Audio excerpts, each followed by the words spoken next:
Olá, caros ouvintes, sejam bem-vindos a mais uma edição da rúbrica Tendências.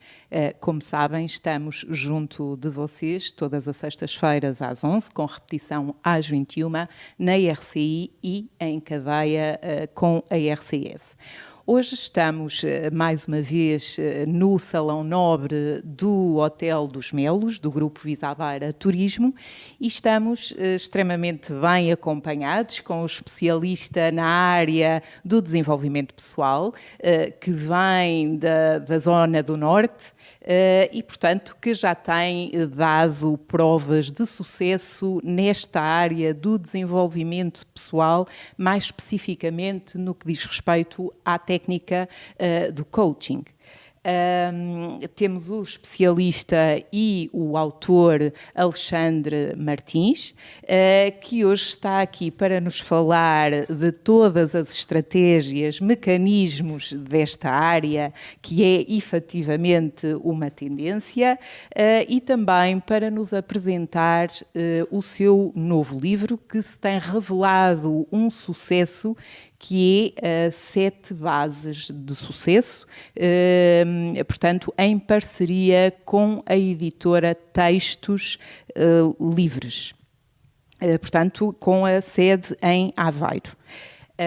Estas 7 bases do sucesso, o Alexandre vai poder e terá toda a oportunidade de as revelar de uma forma mais detalhada. No entanto, vamos já aqui despertar o interesse aos nossos ouvintes e seguidores, porque elas são de extrema relevância e que se referem ao autoconhecimento, ao propósito de vida, à disciplina, ao trabalho de equipa, ao networking, à autoridade e, por fim, ao foco, que é extremamente importante para os nossos objetivos e delinear as nossas estratégias do dia-a-dia.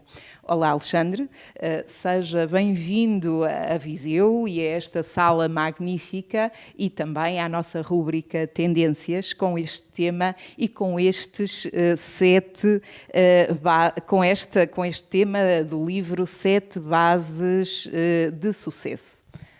Eu agradeço estar aqui presente pelo convite e, uma vez mais, espero partilhar com as pessoas que vos veem o que de melhor existe, não só no meu trabalho, mas também no livro. Muito bem, e bem-aja, Alexandre, por estar aqui connosco. Alexandre, e agora direcionando numa fase inicial ao tema e esta área de que tanto se fala, que é o coaching, na sua opinião e visão enquanto especialista, esta área é efetivamente uma tendência ou será apenas uma moda? É assim, há muita gente que olha para ela como uma moda.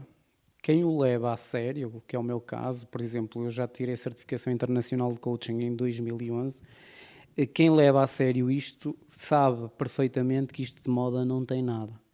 Até porque os grandes quadros de grandes empresas já fazem coaching há mais de 20 anos, há mais de 30 anos e por aí fora. As grandes referências não só na área corporativa, mas também na área desportiva, já tem este acompanhamento há muitos anos. Se virmos que em Portugal existe a moda, se assim se pode chamar, do coaching, porque existe nichos de coaching para tudo hoje em dia, eu não considero que seja uma moda. Eu considero que quem leva isto muito a sério tem um mercado realmente muito interessante e consegue dotar os seus clientes com capacidades que os vão fazer atingir resultados fantásticos. Quem leva isto como uma moda é como tudo, há os bons profissionais e há os maus profissionais. Mais tarde ou mais cedo começam por desaparecer do mercado. E nós, felizmente, no mercado temos excelentes pessoas a trabalhar muito bem dentro desta área, mas também temos pessoas que banalizam um bocado esta área. E depois as pessoas acabam por confundir um bocado se realmente é uma moda ou se não é uma moda. Muito bem, Alexandre. E tocou aí em pontos fulcrais no que diz respeito ao coaching organizacional, empresarial e também ao nível pessoal. quais são as áreas de coaching, na sua perspectiva, que mais têm interesse no nosso dia-a-dia? Ou que mais se trabalham? Eu, se falar por mim, eu tenho 3 tipos de clientes. Há pessoas que se direcionam só para o life coaching, há pessoas que se direcionam só para o coaching de performance, há outros que se direcionam só para o business e há outros que se direcionam só para o desportivo. Eu trabalho muito a área desde o life, o business e o desportivo, porque tenho clientes desta área em todas as vertentes, ou seja, eu não tenho só um foco determinado para um tipo de coaching, para um tipo de cliente, eu tenho direcionado para um leque muito grande de clientes.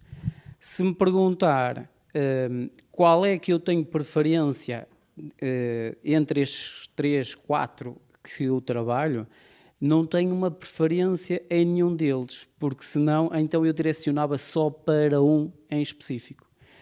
Posso dizer, por exemplo, que trabalho com treinadores de futebol, mas também trabalho com miúdos abaixo dos 15, 16, 17 anos, em que os pais me contratam para trabalhar com os filhos, para dotá-los de capacidades para melhorar as competências que eles têm, mas também tenho pessoal que trabalha a nível de corporações, em que estamos a trabalhar a parte das chefias, para ter uma melhor liderança, para poderem trabalhar melhor com as equipas deles.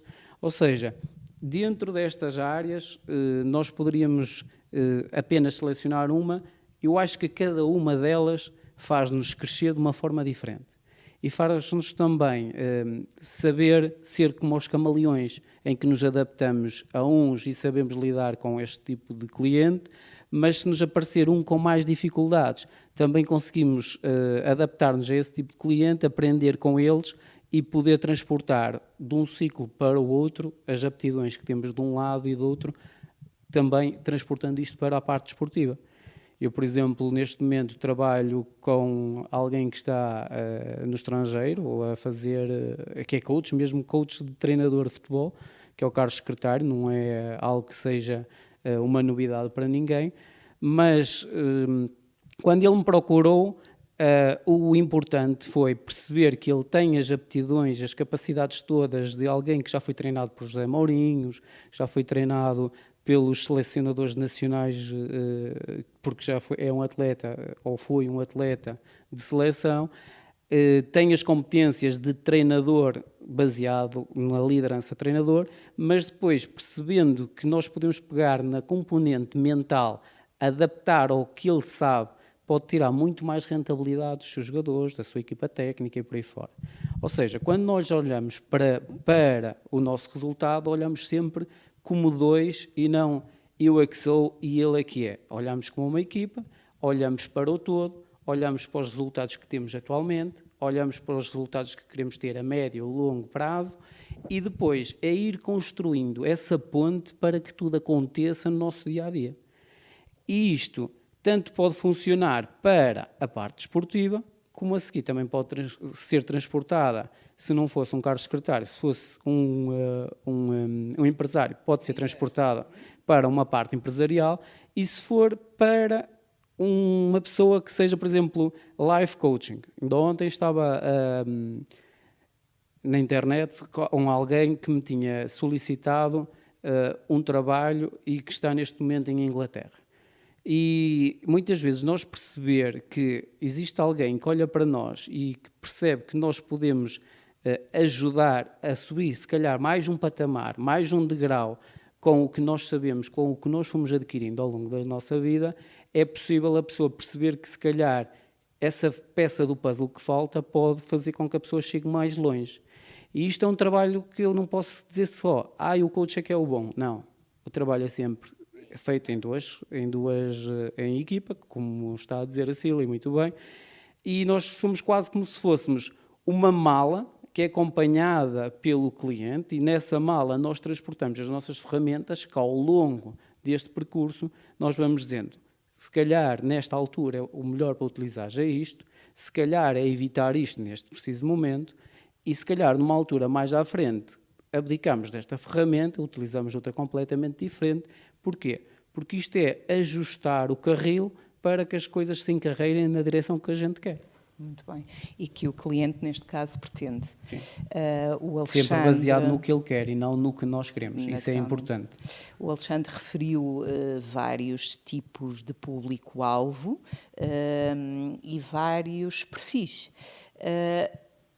Existe uma infindável procura a este nível e cada vez mais. Deve-se à sociedade em que estamos inseridos cada vez mais feroz, do ponto de vista emocional e até mesmo profissional? Eu considero que cada vez mais as pessoas procuram o alto rendimento. Porque, como disse bem, Sila, o mercado está muito feroz e atroz e vale tudo, e às vezes quem conseguir perceber qual é o caminho certo, a forma certa para atingir os resultados certos sem calcar ninguém, normalmente estas pessoas são as que vão ter mais resultados a longo prazo. Ainda hoje, por exemplo, antes de vir para cá, eu falava num vídeo em direto que dizia assim, há muita gente que diz assim, o Alexandre tem muita sorte. E eu digo que a sorte somos nós que a construímos, é o trabalho que nós temos no nosso dia-a-dia. Porque eu comecei de manhã o meu dia no Porto, do Porto vim para São João da Madeira, São João da Madeira voltei para o Porto, do Porto voltei para São João da Madeira, e, entretanto vim para Viseu para fazer esta entrevista com vocês, de seguida vou de novo para casa. Amanhã tenho um novo dia com outras rotas completamente diferentes. É uma sorte que requer muito trabalho. Exatamente. E sabemos que quando se trabalha, sobretudo com paixão, os resultados são visíveis. Acontecem. Porque a maior parte das pessoas só vê a ponta do iceberg, não vê o que está por baixo. E às vezes, quando muitas das pessoas se apercebem que têm que criar hábitos disciplinares que levam aquilo tudo a acontecer, a maior parte das pessoas depois de desconstruir o que queriam construir percebem que aquilo afinal não é para todos. Afinal, chegar ao alto rendimento só é para alguns porque eles definem determinadas metas que para atingir aquilo eles vão ter que seguir e depois não vão poder desistir ao longo do caminho se realmente quiserem atingir o que realmente pretendem. E há muita gente, como é óbvio, que não está preparada para isso. Por isso é que eu digo, pegando na pergunta que me fez, há muita gente que se quer preparar para este mercado, mas há muita gente que depois de perceber que isto dá muito trabalho, desiste pelo caminho. Portanto, está a falar na perspectiva do profissional. Sim. Muito bem. E já que toca nessa perspectiva, Alexandre, quais são os critérios que devemos ter para a seleção de um coaching? Porque sabemos que, como referiu e bem, cada vez existem mais profissionais nesta área, devidamente credenciados, mas o facto de serem bons profissionais não carece apenas de um diploma, está plenamente alinhado com a paixão que desenvolvem pela área e, nomeadamente, a relação interpessoal com as pessoas que têm que trabalhar no seu dia-a-dia. Fale-nos um pouco do cuidado que se deve ter nesta seleção do coaching. É assim, inclusive até falo isto dentro do livro que tem a ver muitas vezes com nós pegar em mentores para nos ajudar a chegar a determinados patamares. Eu não sou contra as pessoas terem mais do que um mentor. Eu sou contra as pessoas terem mais do que um mentor para a mesma área. Porquê? Porque se formos a falar, por exemplo, de nutrição, então eu não sou a pessoa exata para trabalhar dentro dessa área. Se formos a falar dentro, por exemplo, de gestão, então eu não sou a pessoa exata para trabalhar dentro desta área. Se for na gestão de conflitos, na gestão de emocional, mental, motivação, então eu estou enquadrado dentro desta área. E porquê é que eu digo que nós não devemos ter mais do que um dentro da mesma área? Porque vamos supor que estamos os dois a trabalhar coaching desportivo. Temos ali um cliente e este cliente diz-nos que pretende um trabalho, só que eu tenho uma forma de trabalhar completamente diferente da Sila. Eu venho de uma linhagem, a Sila vem de uma linhagem completamente diferente. Eu tenho experiência de vida dentro de uma área em que fui acumulando a minha sabedoria ao longo do meu tempo e comecei a perceber o que é que funciona e o que é que não funciona. E a Sila é igual. Só que se divergir a nossa forma de pensar, O que nós vamos fazer com esta pessoa que está à nossa frente é completamente baralhá-la. E então aquela pessoa, por muita competência que ela tenha e que saiba filtrar o que é bom e o que é mau, chega a um ponto que ela percebe, mas afinal qual dos dois é que está certo? Porque eles próprios dois não se entendem. E se não se entendem, como é que eu hei de pegar no que me interessa e fazer com que os meus resultados sejam atingidos? Então, eu acho que é importante, a base principal, quando nós estamos a selecionar alguém para trabalhar connosco, é mesmo essa, é perceber se a pessoa que está do lado lá é a pessoa que nos vai ajudar a atingir o nosso objetivo. Olhar para trás e perceber não só a parte académica, como a Cecília falou, mas a parte profissional, o trabalho todo, as dificuldades que foram passadas na vida. Porquê? Porque nós podemos olhar para o Naveiro e o Naveiro tem 4ª classe. E, no entanto, é uma das pessoas com maior império em Portugal. Sim, mas com uma experiência... E com uma experiência muito grande. E eu teria muito a aprender com ele. E a forma, muitas vezes, nós olharmos para o académico ou não, isso às vezes é um papel que nem sempre é validado. Porquê? Porque é que eu digo que nem sempre? Eu sou a favor da parte académica. Sim, obviamente. Até mas com uma condição. Estímulo, sim, é muito grande. Não é? Intelectual, que integra as competências e, portanto, esse estará a par também do nível de profissionalismo. Agora, não é o único. Não Era é? o que eu ia dizer, Cila, porque assim, é importante a parte académica quando nós a seguir saímos para o mercado e aplicamos o que aprendemos e aplicamos com a sociedade. Outra coisa é eu ter a parte académica e depois não aplico.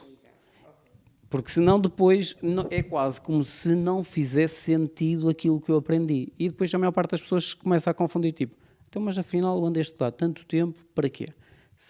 Eu vou dar o exemplo, quando tirei a minha certificação de coaching, poucas foram as pessoas que seguiram esta área. Uns foram apenas para conhecimento, quiseram apenas aprender o conceito, para que é que funcionava. Alguns, se calhar, colocaram na gaveta e nunca mais utilizaram, mas aprenderam aquilo. Outros, se calhar, para a utilização pessoal e outros, se calhar, para a parte profissional, como eu faço. E isto é importante, às vezes, nós perceber que eu não aprendo só com uma pessoa, eu aprendo com todas as pessoas que me envolvem e se eu conseguir tirar o que existe de melhor em cada pessoa, a seguir, eu no meu cliente, eu tenho mais probabilidades de conseguir adaptar coisas a esse cliente porque já passei por várias experiências. Muito bem, Alexandre. E agora, direcionando mais para o livro, e temos muito que falar, porque efetivamente são 7 bases do sucesso e todas elas extremamente envolventes e muito trabalhosas. Mas antes de chegarmos a estas 7 bases do sucesso, Alexandre, gostaria que nos falasse como é que surgiu este projeto e este desafio junto da editora Textos Livres. O Ricardo Mascarenhas, que é o CEO da Textos Livres, há cerca de 1 ano e meio atrás, entrou em contacto comigo por mensagem no Facebook a um domingo, por volta do meio-dia e qualquer coisa. E abordou-me da seguinte forma: Alexandre, gostava que escrevesses um livro e não aceito um não como resposta. E eu, ao início, comecei a entrar na brincadeira dele a trocar mensagens. Porque achava que ele estava a brincar. Até porque nunca foi um sonho meu escrever um livro. E então achava que ele estava a brincar. Entretanto, ele disse, mas agendamos uma reunião e depois falamos melhor e eu vou-te explicar porque é que eu quero que tu escrevas um livro. E eu assim fiz. Agendei uma reunião com ele, desloquei-me a Aveiro para falar com ele e nessa reunião, num almoço-reunião, abordámos vários pontos e apercebi-me que o Ricardo já acompanhava um projeto meu que se chama 1080 Segundos, onde eu entrevisto pessoas desde os 9 aos 97, inclusive o Rui de Carvalho já passou por esse projeto, e ele apercebeu-se, ou seja, ele acompanhava esse trabalho há muito tempo e apercebeu-se que existia ali muito conteúdo de riqueza que poderia ser absorvido e passado para as pessoas no seu dia-a-dia. Ou seja, se as pessoas percebessem realmente o filé mignon que existia nas entrevistas que eu fazia, poderiam pegar nisso e transformar as suas próprias vidas, não cometendo os mesmos erros do que outras pessoas cometeram no passado.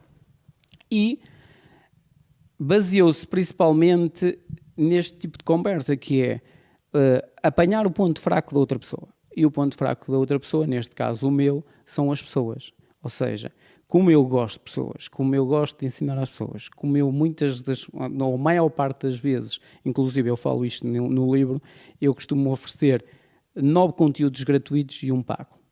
Ou seja, é quase o inverso do que normalmente é feito no mercado, que somos bombardeados com vende e a seguir algo gratuito. Eu faço o percurso inverso. E então o que é que acontece? Ele conseguiu-me convencer através dessa forma, que é tudo o que tu vais escrever nesse livro poderá ajudar outras pessoas com o teu know-how a elas transformar os resultados delas. De início, eu pensei para mim, ok, disse sim e nem pensei muito.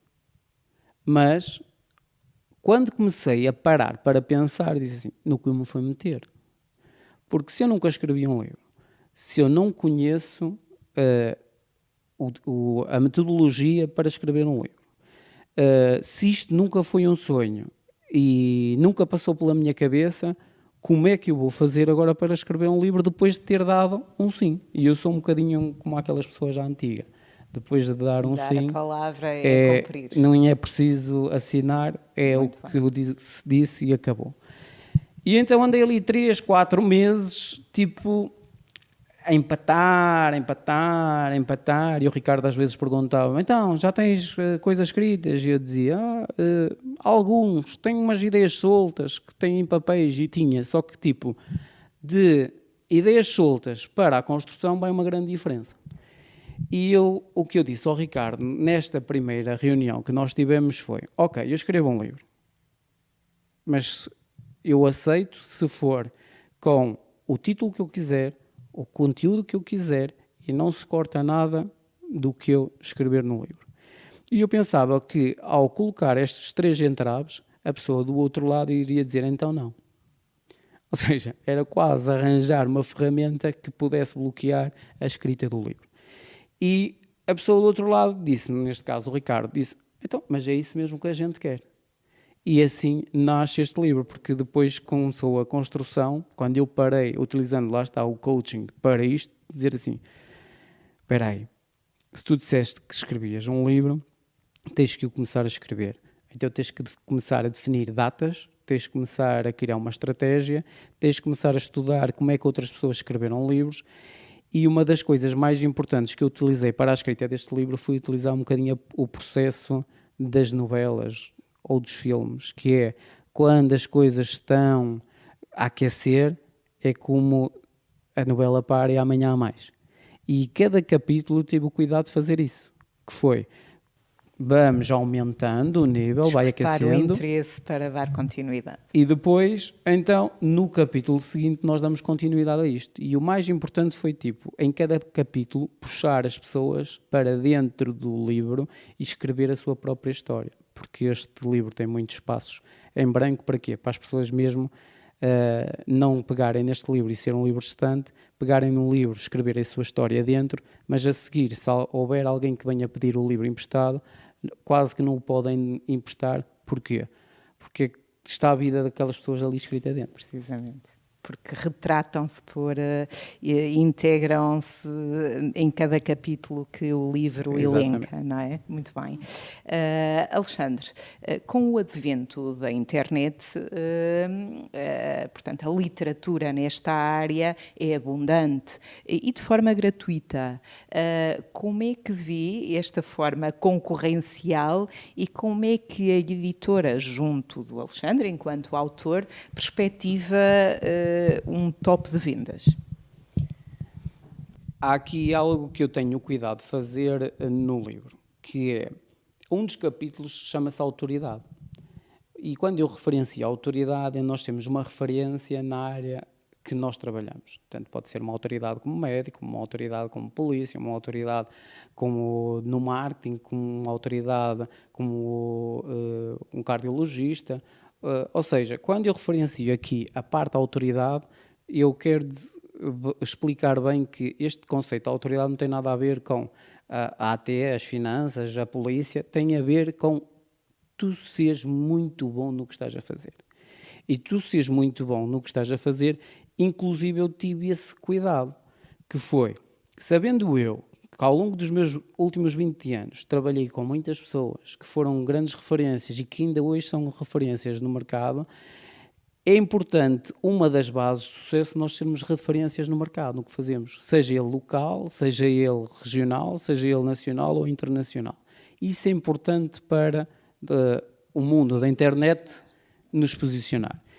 E há um capítulo aqui que eu pego em várias referências nacionais e algumas até internacionais e escrevo sobre eles, escrevo a importância deles no mercado e como é que eles acabaram por construir também o que são hoje.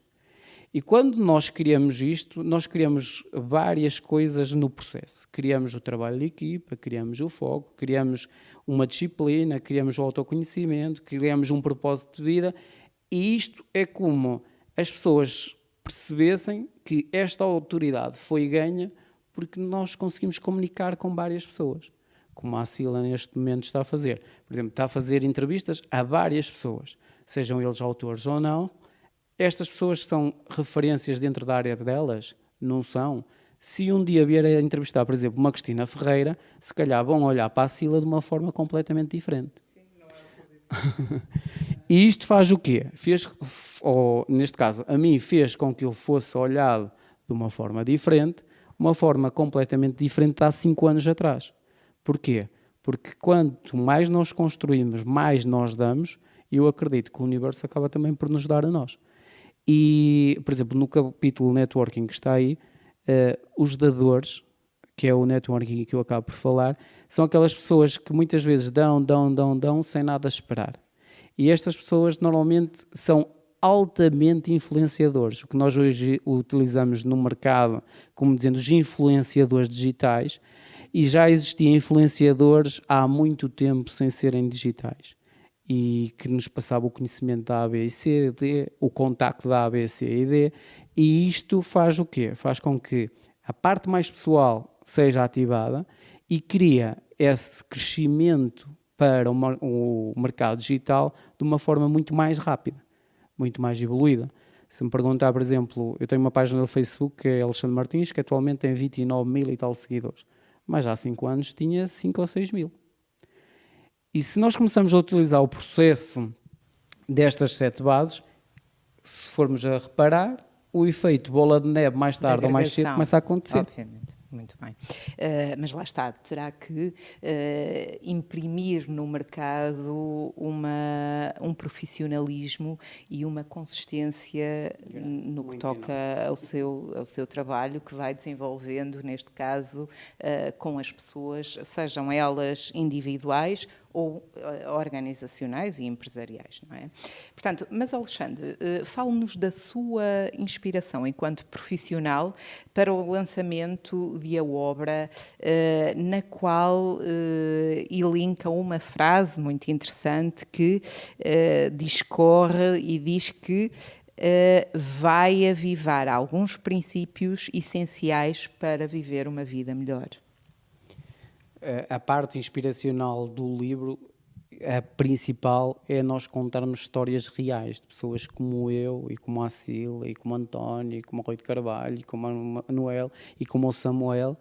E quando nós conseguimos perceber que existem pessoas como nós que modelaram certos comportamentos de pessoas a nível internacional ou de topo e conseguirem atingir resultados, então o sucesso ele pode ser mesmo modelado. A maior parte das pessoas é que não se dá esse trabalho, mas eu vou dar um exemplo muito simples, de motivação e inspiração. Há um caso que está relatado nesse livro, que é do Rubem Linhares. Ele é um atleta paraolímpico, tem neste momento 21 anos e já ganhou 2 medalhas de ouro, uma de bronze, uma de prata. E esse miúdo, com 15, 16 anos, dava-se ao trabalho de se levantar às 4 da manhã, ver o Michael Phelps, que é o atleta mais medalhado olímpico que existe, às 4 da manhã, perceber como é que ele utilizava a técnica na natação, chegava às 6:30 da manhã e ia treinar quando toda a gente ainda estava a dormir. Chegava ao final do dia, quando o pessoal já estava a ir para casa, ele voltava a treinar, ou seja, treinos bidiários, a modelar o que é que os melhores do mundo faziam. E o que é que acontece? Quando nós começamos a modelar os melhores, nós começamos a ganhar uma motivação. Se eu pegar, neste caso específico, do Rubem Linhares e perceber que o Rubem Linhares para muita gente não é conhecido em Portugal, mas se calhar depois deste livro passa a ser conhecido, porque conhecem o Michael Phelps, mas não conhecem o Rubem Linhares. Se perceberem que o miúdo também ganhou medalhas de ouro a nível olímpico, prata e bronze, e perceberem como é que ele utilizou para atingir esses resultados, então as coisas começam a ser mudadas, o nosso mindset começa a ser mudado. Porque hoje em dia nós vemos miúdos aqui, por exemplo, na rua, fora do hotel, se os virmos a jogar à bola ali fora, nós já vemos eles a modelar comportamentos, por exemplo, do Ronaldo, quando vai bater um livre, abrem as pernas, abrem os braços para o lado, inspiram, e parece que estão a entrar naquele modelo de serem Ronaldos. Então, se eu começar a trabalhar estes comportamentos, a minha motivação sobe. Se eu começar a seguir pessoas que têm esses comportamentos, os meus resultados são mais parecidos. Muito bem, muito bem. Mas há aí um fator comum a todos esses exemplos que acabou de referir, que é o foco. Não é? Que é um chavão, digamos assim, desta área do desenvolvimento pessoal. Eu não lhe vou chamar chavão porque toda a gente gostava de ter foco, mas poucos são os que têm. E porquê é que eu digo isto? O mais difícil muitas vezes não é chegar ao topo. O mais difícil é manter-se no topo. É. E eu pego muitas vezes no caso, quando estou a dar palestras ou a trabalhar com equipas, do caso do Cristiano Ronaldo. Ele já atingiu o topo, mas o mais difícil é arranjar motivação para se manter lá. E o que é que eu até pego no exemplo atual dele sair do Real Madrid para a Juventus. E vou dar a minha perspectiva do porquê que ele fez isso. Hoje em dia toda a gente compara Cristiano Ronaldo com o Messi com o Cristiano Ronaldo, e há uns anos atrás ele disse-o publicamente que queria ser conhecido como o melhor atleta de sempre dentro da área dele. Quando nós dizemos isto publicamente, nós estamos a criar também para nós algo que é, cada vez que eu estou a ir abaixo, vê isto, pica-te e tens que te manter lá em cima. Ou seja, eu crio uma ferramenta para manter o meu foco lá em cima cada vez que eu vou para baixo. E o Cristiano, na minha perspectiva, para se manter lá em cima e conseguir criar o que ele quer fazer, que é ser considerado o melhor do mundo de sempre dentro da área dele, ele no Manchester foi campeão, ou seja, venceu o campeonato inglês e também ganhou a Liga dos Campeões em Inglaterra. No Real Madrid foi campeão e também venceu várias vezes a Liga dos Campeões. A Juventus, nos últimos 2 anos, foi finalista da Liga dos Campeões e tem sido a pessoa que vai passeando no campeonato italiano e ganha o campeonato. Ele, ao ir para a Juventus, na minha forma de ver as coisas ele vai para a Juventus, vai ser campeão noutro país, e a probabilidade da Juventus, se vier a chegar à final e sendo ele considerado o melhor jogador do mundo, poder ajudar esta equipa a vencer a Liga dos Campeões, ele então torna-se no primeiro jogador da história a conseguir ganhar em 3 campeonatos diferentes e Ligas dos Campeões em 3 países diferentes. E então acaba o quê? Acaba a comparação entre Cristiano Ronaldo e Messi. Porquê? Porque ele não está a ver o Messi a ter essa atitude e o fazer. E então, um líder com foco faz isso, para se manter lá em cima. Alinhado no auge, digamos assim, e no auge. Muito bem, Alexandre. Portanto, voltando aqui e para finalizarmos a nossa rúbrica nesta componente do desenvolvimento pessoal, vamos falar aqui um pouco na tendência, como já referiu inicialmente, que é uma área que é efetivamente uma tendência destas 7 bases do sucesso, que estão intimamente ligadas com o autoconhecimento, o propósito da vida, a disciplina, o trabalho de equipa, o networking, a autoridade e o foco. O Alexandre vai nos falar de uma forma muito resumida destes 7 vetores e qual, na sua opinião, é o mais relevante, embora sejam todos, obviamente, e estão todos interligados, mas qual é o mais relevante num resultado mais imediato?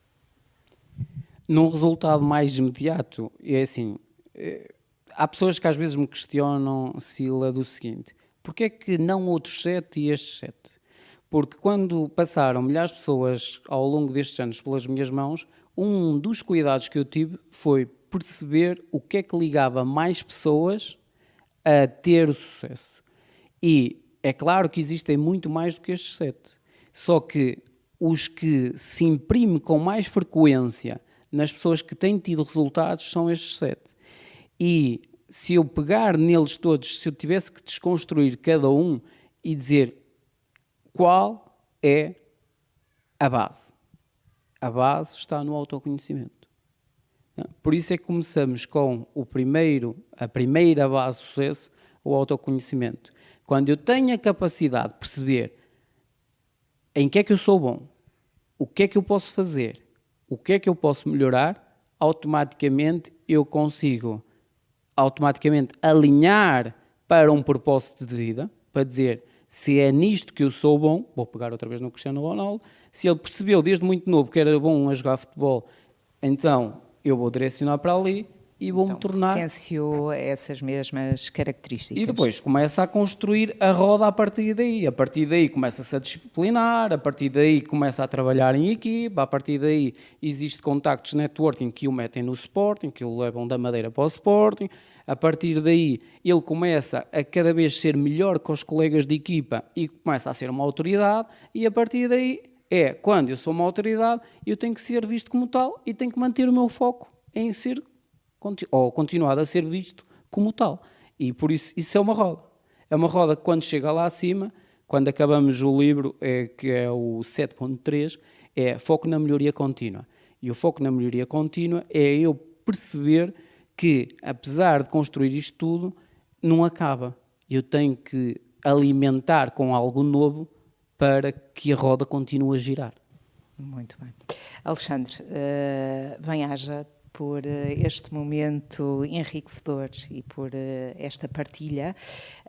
Aproveito também para informar os nossos ouvintes que o livro irá ser lançado brevemente em Viseu, onde iremos ter o autor para autografar os livros e explicar detalhadamente alguns pormenores que os convidados queiram esclarecer e, obviamente, que o livro estará à venda nesse mesmo lançamento. Desde já agradeço ao autor por estar aqui connosco em Viseu, agradeço também ao Ricardo Mascarenhas, que é o CEO da editora Textos Livres de Aveiro, e aproveito também para revelar a página do nosso autor, www.alexandremartins.org. Consultem o site, que vale a pena, e fiquem atentos para o lançamento de um livro de extrema relevância, porque a leitura é efetivamente o crescimento individual para cada ser numa perspectiva de crescimento. Portanto, caros ouvintes e caros seguidores, bem-aja mais uma vez. Vou passar a palavra ao Alexandre para se despedir também. Acho que a melhor forma de me despedir de vocês tem a ver com agradecer a toda a vossa equipa, a vocês que vão ver, e deixar uma última questão a vocês que estão desse lado. Quanto tempo passam a fazer coisas sem sentido? Acho que é a melhor forma de acabar esta entrevista. Obrigado. Muito obrigada, Alexandre, por esta dica. Deixa os nossos ouvintes a pensar nesta questão, que é de elevada pertinência e faz todo sentido. Portanto, caros ouvintes e caros seguidores, fiquem atentos a mais uma edição Tendências, já na próxima sexta-feira. Bem-aja e até lá.